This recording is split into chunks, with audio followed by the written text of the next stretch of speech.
Cnut ruled England, Denmark, and eventually Norway, but the sea between them never became the interior of a single uniform empire. His dominion functioned through ships, treasure, households, churches, assemblies, and trusted deputies operating under different political traditions. Calling it a North Sea empire captures extraordinary reach while concealing how much negotiation held that reach together. In 1013, Cnut's father Swine Forkbeard received submission across England after King Athelred fled. Sweyn died within months, and English leaders recalled Athelred rather than accept Cnut immediately. Cnut withdrew to Denmark, leaving hostages whose reported mutilation darkened his departure in the Anglo-Saxon Chronicle. The Chronicle is near contemporary, but its terse account offers no access to Cnut's private reasoning. He returned in 1015 with a formidable fleet and renewed dynastic support. Campaigns moved through Wessex, Mercia, and the Thames region amid defections by English nobles. Athelred died in 1016, leaving his son Edmund Ironside to continue resistance. After several engagements, Cnut defeated Edmund decisively at Asendun, usually identified with a site in Essex. Their settlement divided England, with Edmund retaining Wessex and Cnut controlling territory north of the Thames. Edmund's death later that year left Cnut as king of the whole kingdom. Conquest imposed immediate costs upon communities already drained by decades of raiding and tribute. Fleets needed food, repair timber, iron, rope, shelter, and silver payments. Those demands reached farms, towns, monasteries, and households far beyond any battlefield. Cnut's first challenge was turning military occupation into accepted government. He divided major regions among powerful earls, including Thorkel the Tall in East Anglia and Edric Striona in Mercia. Violence at the top removed potential rivals, but could not administer shires or judge disputes. Cnut retained existing English institutions because they offered working systems of taxation, law, coinage, and local assembly. Royal writs continued to address bishops, earls, sheriffs, and communities through familiar forms. Mints produced coins bearing Cnut's name across an organized monetary network. These pennies moved authority into everyday transactions more effectively than occasional royal spectacle. Numismatics maps production and circulation, though a coin cannot prove personal loyalty to its king. England also supplied the fiscal strength, supporting Cnut's wider ambitions. The enormous payment used to dismiss most of his invasion fleet in 1018 came from English taxation. A smaller standing force remained, creating protection while preserving the threat behind the new order. Cnut married Emma of Normandy, Athelred's widow, in 1017. The marriage joined the conqueror to the previous dynasty and reshaped succession. Emma's sons by Cnut gained a claim distinct from Cnut's older son Swyn and other royal children. Her position also connected England with Normandy and with elite Christian patronage. The Encomium Emmae Reginae, written for Emma during the 1040s, later presented events in ways favoring her lineage.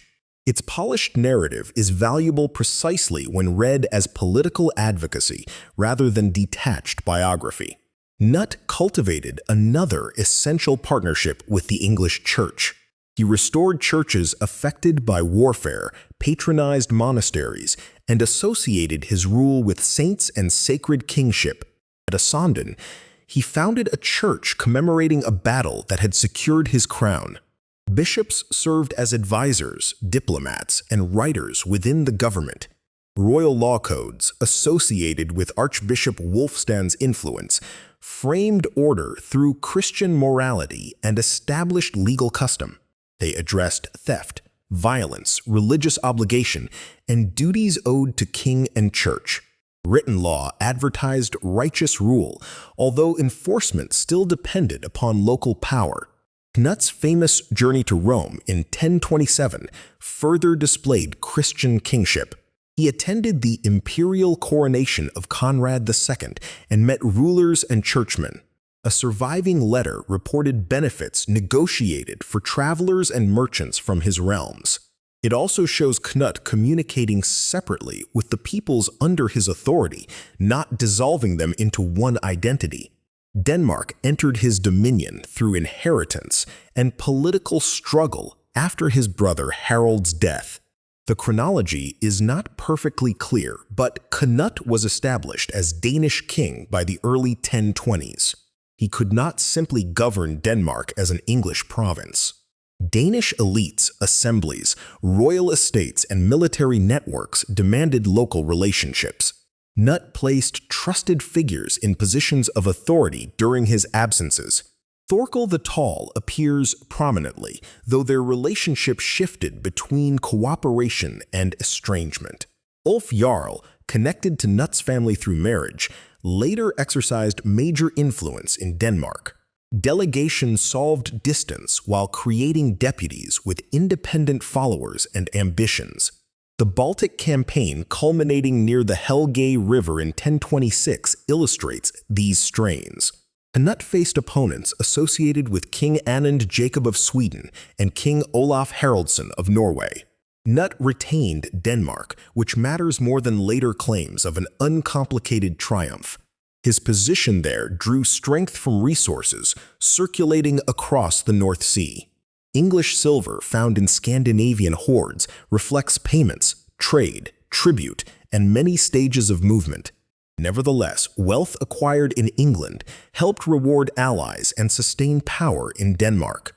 Ships carried messengers, warriors, clerics, gifts, and royal expectations between courts. Seasonal weather and voyage time repeatedly limited how quickly Cnut could intervene. An absent king needed agents, and every agent altered the balance of authority. Norway became the boldest extension of Cnut's system. Olaf Haraldsson's opponents included Norwegian leaders dissatisfied with his royal and Christianizing policies. Cnut used gifts, promises, and existing rivalries before arriving with overwhelming naval strength in 1028. Olaf fled and Cnut received recognition as king. This was not Denmark annexing empty territory. Norwegian political actors made consequential choices within their own conflicts.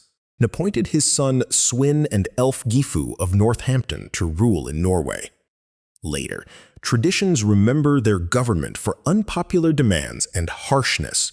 The sources are colored by Olaf's eventual sainthood and by hostility toward foreign rule. Even so, resistance grew, and Cnut's arrangement failed soon after his death. Olaf attempted a return, but was killed at Stiklestad in 1030. His posthumous cult rapidly transformed Norwegian legitimacy, strengthening the dynasty Cnut had displaced. Sanctity became a political force that imported silver and fleets could not easily defeat. Across the sea, Cnut's dominion therefore rested on unlike foundations. England offered mature taxation and written administration born from earlier West Saxon government. Denmark depended upon dynasty, elite cooperation, strategic sites, and maritime force. Norway rested most precariously on coalition, purchased support, and delegated rule. Additional claims over parts of Sweden or Slavic lands appear in royal titles and later reports. These may indicate tributary relationships or political ambition rather than continuous territorial sovereignty. The word empire should therefore describe a hierarchy of relationships, not a bordered superstate. Cnut himself was the principal joint connecting those relationships. His itinerant kingship allowed him to arbitrate among elites, distribute wealth, and renew alliances. No shared capital, common law code, or permanent North Sea administration replaced the separate kingdoms. The arrangement remained powerful because Cnut mastered several political languages at once. In England, he appeared as guardian of established law and Christian order. Within Scandinavia, he was a dynastic ruler commanding fleets and rewarding competing magnates. Abroad, he presented himself among Europe's Christian monarchs and cultivated imperial connections. These roles reinforced one another while Cnut lived. His death in 1035 exposed how little institutional structure existed above the individual crowns. Succession disputes divided England between supporters of Harold Harefoot and Harthacnut. Norwegian elites restored Magnus, the son of Olaf Haraldsson. Harthacnut eventually united England and Denmark again, but only briefly before dying in 1042. Edward the Confessor then took the English throne, ending Cnut's dynasty there. Denmark followed its own contested succession, while Norway's restored monarchy pursued separate interests. The North Sea still connected trade, warfare, migration, and diplomacy after this political breakup. What disappeared was one ruler's ability to coordinate those connections as sovereign power. Cnut's achievement was genuine, but its architecture resembled a fleet more than a fortress. Separate vessels moved together under one command, each retaining its own crew, construction, and vulnerabilities. Once Cnut was gone, the formation divided because no enduring imperial office stood above England, Denmark, and Norway. His North Sea empire was greatest as a personal system of connected kingdoms, and weakest wherever connection depended entirely upon the king.